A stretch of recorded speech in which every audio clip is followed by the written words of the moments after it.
শহরাঞ্চলে কিংবা প্রান্তিক পর্যায়ে অনেকের মধ্যে এক ধরনের আতঙ্ক কাজ করে, কিংবা অনেকে আসলে এই বিষয়টি চিকিৎসকদের কাছে জানতে চান যে উচ্চ রক্তচাপ থাকলেই জীবনের কোনো না কোনো পর্যায়ে সেটি আসলে কিডনি জটিলতার দিকে যেতে পারে কিনা। যদি সাধারণভাবে বলি আমি বলতে হবে হ্যাঁ, তবে হ্যাঁ, যদি তার প্রেশারটা নিয়ন্ত্রিত থাকে তার সম্ভাবনা অনেক কমে যায়।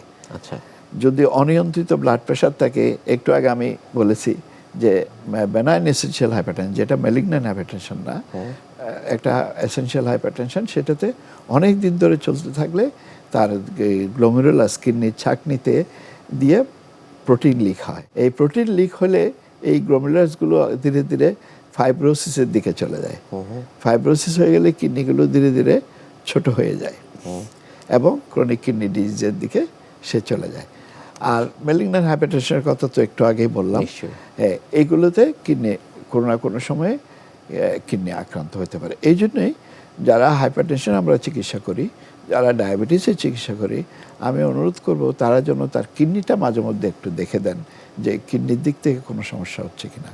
রক্তের ক্রিয়েটিনিনটা অথবা তার বয়স এবং ক্রিয়েটিনিন জানা থাকলে তার জিএফআর একটা ফর্মুলা দিয়ে বের করা যায়। জিএফআর দিয়ে আপনি কত শতাংশ কিডনি কাজ করছে সেটা আপনি বলে দিতে পারেন। স্যার, কি কি পরীক্ষা নিরীক্ষার মধ্য দিয়ে যেতে হয় যাদের আসলে উচ্চ রক্তচাপ রয়েছে এবং যারা ভাবছেন যে তাদের কিডনি জটিলতাও হতে পারে? কম বয়সে যারা উচ্চ রক্তচাপ পাওয়া যায় তাদের ক্ষেত্রে সাধারণভাবে বলা হয়ে থাকে যে তাদের কোনো কারণ আছে কিনা খুঁজে দেখতে। সাধারণত কম বয়সী লোকদের তো প্রেশার হওয়ার কথা না, বয়স্কদের প্রেশার হয়।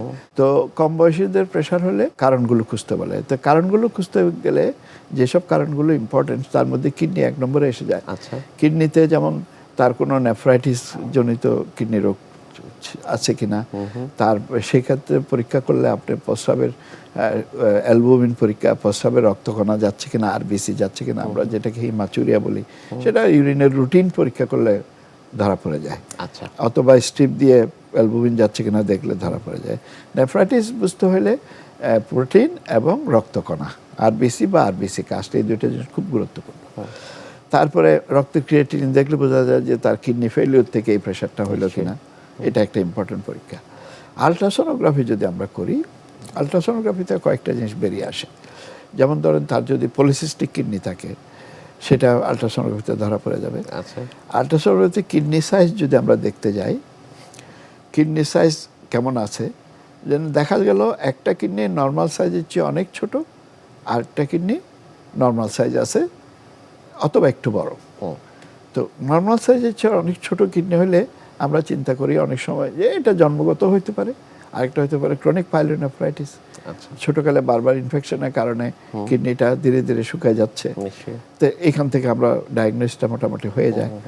তারপরে মাঝ বয়সী লোকদের মধ্যে উচ্চ রক্তচাপ পাওয়া গেলে তখন আমরা প্রথমত দেখি যে কোনো কারণ আছে কিনা। যেমন তার কোলেস্টেরল আমরা দেখি, রক্তের কোলেস্টেরল, লিপিড প্রোফাইল বলে আমরা বিভিন্ন রকমের দেখি। প্রস্রাবের অ্যালবুমিন, এগুলো তো দেখতেই হবে, রুটিন প্রস্রাবের পরীক্ষা করতেই হবে। এটা না করলে অনেক সময় আমরা বলি যে এটা একটা অপরাধ, যে আমার প্রস্রাব ইউরিন প্রোফাইল পরীক্ষা করলাম, রক্তের ক্রিয়েটিনিন, ইউরিয়া এগুলো দেখলাম। ফিউক্রোমোসাইটোমা বলে একটা টিউমার থেকে এটা হয়। ফিউক্রোমোসাইটোমা আছে কিনা কিছু হরমোন দেখে বোঝা যায়, সেটা আমরা দেখব।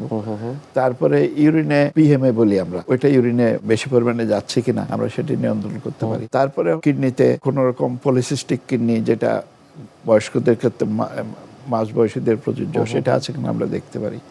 ক্রিয়েটিনিন, ইউরিয়া এগুলো পরীক্ষা করা। তারপরে আর কোনো রকম অ্যাবনর্মালিটি বা অ্যানোমালি আছে কিনা। রেনাল স্টেনোসিস ইয়াং মহিলাদের হতে পারে, পুরুষদেরও হতে পারে। ফাইব্রোমাস্কুলার ডিসপ্লাসিয়া বলে আমরা, এক ধরনের আর্টারির ওয়ালটা মোটা হয়ে তার আর্টারি সরু হয়ে যায় এটা। আর বয়স্কদের ক্ষেত্রে বেশিরভাগ হয় অ্যাথেরোস্ক্লেরোসিস, অর্থাৎ কোলেস্টেরল জমা হয়ে আর্টারিটা ন্যারো হয়ে যায় এবং উচ্চ রক্তচাপ ডেভেলপ করে।